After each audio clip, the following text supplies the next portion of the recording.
Hi everyone, hi, it's Rob G out here in Surprise, Arizona. Want to go over a pneumatic electric chair prop idea I've been thinking about for a while. I presented this to my local haunt group out here. We're called azhunters.com. They seem to like it, so I kind of want to do a little walkthrough to show how everything works. The chair is based off some old 2x3s and some OSB boards and pallets. It's not the prettiest, but it works.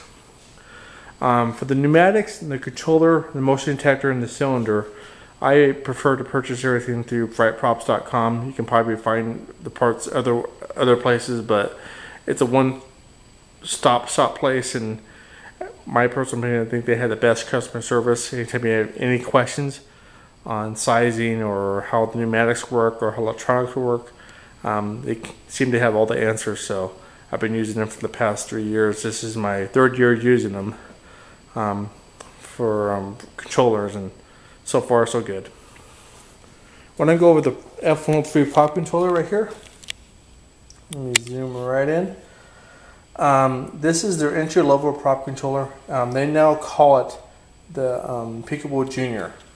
They changed everything to 2011. They have some new prop controllers out there. So I've been using this. This is my third season using this particular controller, and I've never had a problem with it. It works pretty well.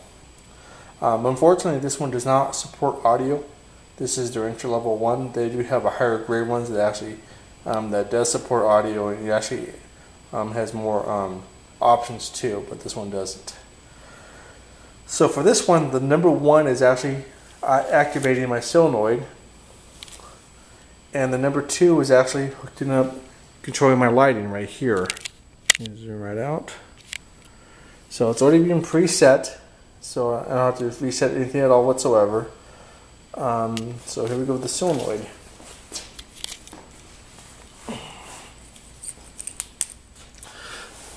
Okay, the solenoid is a four-way solenoid. It has an A and a B, which is on top, A to my left and B to the right.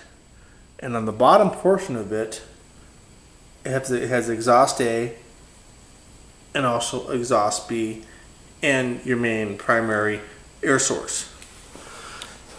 Mine is actually hooked up over to an air accumulator to my right, which is a yellow tank. That's 11 gallons. And to my left is my air compressor. I've already had this hooked up, total of 21 gallons of air. I had the PSI set up around 55 PSI. With pneumatics, I highly recommend, if you're going to go to do more than one pneumatic prop, you want to get a bigger compressor, a 20 gallon, maybe even a 40 gallon, because it does take a lot to activate your props. So this is set up at 50 PSI. I already have it turned off, so it won't recharge at all. So I was pointing out the A and the B, which is the black polyurethane tubing that came with the kit, and that snaked around. I didn't want to cut anything up to my 1.5 inch diameter double acting cylinder. This actually has a 5-inch throw. The hardware to the left of me and to the right of me was not included part of the kit. You had to buy that separately. And if you had any type of questions on which one to buy, like I said, just give me an email, give them a phone call, and they'll gladly help you out over at Fright Props. So to activate this, you have a couple different options. You either have a switch mat or a push button activation controller, or you actually have a motion detector. I prefer to use motion detectors, and this long gray cord that's kind of wrapped around is actually set to the side, and that's my motion detector. So I'm going to go ahead and walk on the opposite side of the chair so I don't trip over anything and activate this puppy to see how this works. Here we go. Oh, actually, before I do that, let me turn up the lighting. Probably give a better effect. There we go. All right, here we go.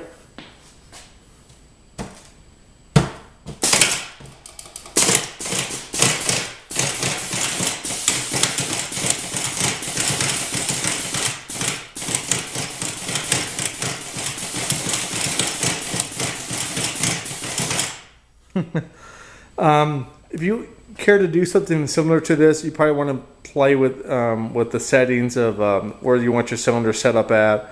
I noticed that when I was programming this, the longer you're holding your button down for your pneumatic cylinder, the longer the throw is going to be. This actually is a 5-inch throw cylinder. If you wish to do this, I would actually recommend to get nothing longer than a 3-inch throw.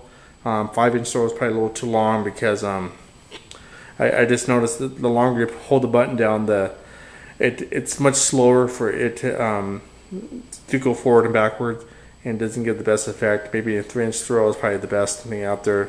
So they just got to play with. So there's that right there. I'll do one more activation on the opposite side so you can kind of see how this works again.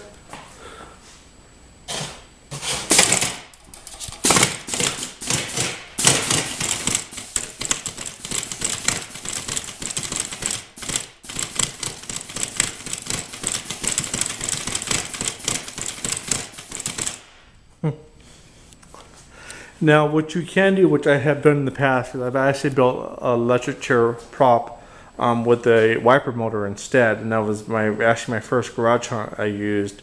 I used a painter's uniform I purchased over at Home Depot. I think at that time it was like maybe $6, maybe $8, who knows.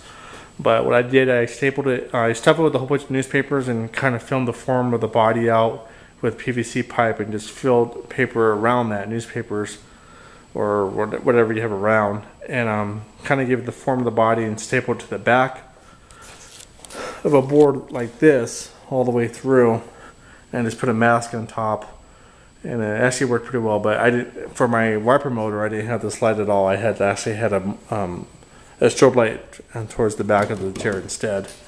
But it's kind of a little neat idea, so maybe it can work for somebody.